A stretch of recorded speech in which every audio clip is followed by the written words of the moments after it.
This is Dr. Rosie Kuhn, and this podcast series is called Spiritual Immersion, Taking the Plunge. And the idea of taking a plunge or taking the plunge, it sounds like we're going deep into the abyssness of this process, when actually we're just looking at one thought at a time, one belief at a time, one interpretation at a time in this moment, if we can. Most of our life is spent either thinking about the past or thinking about the future, and very little of it is actually like, who am I now? Who am I in this moment? What's really true about this moment? So that's what this process is about, is saying, who am I today in this moment? Not who I was, but who I was and how I got to be here in this moment is all that really matters. So we use the past, if you will, to much like an archaeologist or anthropologist who looks at the past to say, who am I now and what choices can I make from here going forward? And that's what we're here to do. It's just do some self-discovery hopefully in a way that's inspiring and perhaps a little bit fun, and be curious and fascinated about how you got to be here in this moment. Because the truth is that all of the universe, all of the lifetimes, all of what has come before has brought you to this moment. All the ancestors in your life brought you to this moment. And not only you, but me and everyone else, this is the cultivation of the evolution of the world up till this moment through you. And the more that we become aware of who we are and how we be, how we attend to our fears and to our fearlessness, the greater degree we can actually unfold and expand our levels of consciousness and the way that we be in that evolution of consciousness. It's pretty exciting. So what I want to focus on right now in this particular podcast is the idea of forgiveness. It's one of the basic tenets of every single spiritual and religious tradition is forgiveness. And it's challenging because there's two parts of it.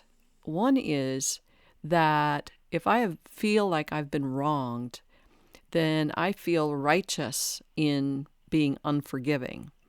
And I judge you or whoever or whatever as something that is unforgivable. So I maintain a sense of righteousness as well. I hold on to my sense of being violated. And I might say, oh, I forgive you for that. I forgive you for your transactions, for your whatever you did.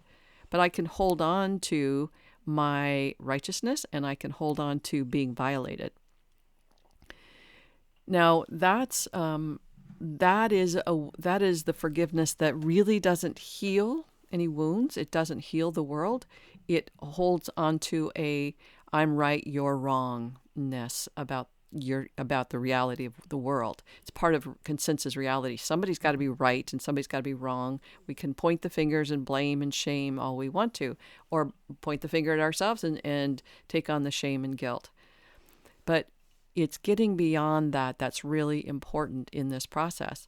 And I bring it up not only in terms of the forgiveness of people in your life, but mostly about forgiving yourself. And it's not about forgiving yourself in a sense that you were wrong, you did something wrong, you made mistakes, you made choices that were not good for yourself or other people. And so from a righteous, pious place, you forgive. But there's something more than that. In a sense, there's compassion. So forever, I have had a challenge with the idea of forgiveness because of my righteousness. I'm bestowing on you, or bestowing on whoever it is at the time, I'm bestowing my forgiveness on them, but holding on to my righteousness and my ability to say I'm right and you're wrong. Not my ability, but my declaration of that.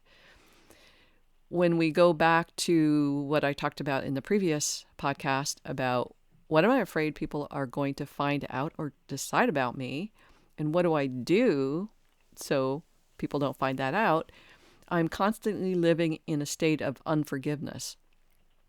I'm constantly seeing myself as wrong or bad, or even worse, in a sense, I'm nothing. I have no significance in the world. And honest to God, and to the degree that you can explore that for yourself is a great thing to say, what am I afraid people are going to find out or decide about me? But my truth is every single person that I ever asked that question to has been able to really be clear about that part of them that says I'm really insignificant or unloving or lovable or undeserving of love and appreciation or good things happening. So as we're able to discover that and unconceal that core belief about ourselves, we can begin to go, wow, that's why I've been acting the way I have all these years. That's why I put these patterns in place so that I would not be harmed or violated because I was insignificant or unworthy, unloving. And so we begin to go, oh, that made perfect sense that because I'm afraid people are going to find out about me in this and this, I'm going to make people laugh. I'm going to make people think I'm smart. I'm going to retreat and be silent, or I'm going to be very active and athletic. I'm going to do things so people like me and don't reject me. And some of those things also create such dissonance in ourselves that we begin to drink or use substances or behaviors to calm and salve that part of us that's living not in our absolute truth, but in the truth of I'm going to be found out as a fraud or I'm a failure, and so I have to keep protecting myself. So there's these layers of being that continue to pile on top of us, and we begin to develop relationships with people, and we're not authentic in those relationships because we're afraid they're going to find out about us. And at the same time, we begin to find fault with them. We start to make them wrong for being themselves. So not only are we then afraid of what people are going to find out, we now begin to find out and impose our righteousness on other people. So the point of all this is that there's a place of forgiveness. And the forgiveness is, I think a lot, and it was really, really helpful to remember what Jesus said when he was on the cross, which is, Father, forgive these people, for they know not what they do. Now, he wasn't talking from a place of righteousness. He was talking about a place of compassion. And so when I think about the people that I have been holding from my righteousness that they're wrong, then my righteousness isn't helping anything. It's not helping me. It's not helping them. And I'm holding that righteousness because I don't want to be found out to be vulnerable and all the rest of my fears and interpretations that I make about myself and others. So in thinking about Father, forgive them, or Mother, forgive them, for they know not what they do, that gave me this opening, this compassion for people who we don't know what we're doing. We really don't. And so not only am I in that place of saying, wow, nobody knows what they're doing here. We're doing the best that we can. And why am I holding them? Why am I holding myself more righteous than anybody else? We're all in the state of righteousness against wrongness. And that's not working. And if I'm wanting to cultivate peace and I'm wanting to cultivate serenity and tranquility in my life, what do I need to shift? And what I need to shift is that declaration of my righteousness about everything, everything. When I was working with Hans, who was my coach, he asked the question, when did you know you were the smartest person in the room? And I said 6 years old. So since I was 6 years old, I had just decided I was the smartest person in the world. Now, that's a nice survival mechanism, if you will. But it was a way of surviving, in a sense, looking at the world through my eyes, that I was right and everybody was wrong. But it also meant that I was vulnerable to everybody else because nobody knew what they were doing, and that I had to be invulnerable in my righteousness. And all of that kept me from being my authentic expression myself. It kept me from really, truly making choices about who I wanted to love and who I would marry, because I loved them, not because of all of the strategies that I was trying to do and utilize to make sure my life was safe. and secure and stable. I would have made so many different choices had I not been in this state of patterning, which made me always wanting to survive. And that was basically the best that I could do. So in thinking about Jesus saying to God, Father, forgive them, they know not what they do, I was able to begin that process of seeing the people that I felt violated me from that perspective. They don't know what they're doing. They're just doing what they do. But I also had to, more importantly, say to myself, Rosie, forgive yourself, for you know not what you do. You did not know any better. You were coming from a state of fear. You were coming from a state of unknown, uncertainty, and survival, and it was terrifying. It was traumatic, and you didn't know any better than to make up the choices that you made the best you could.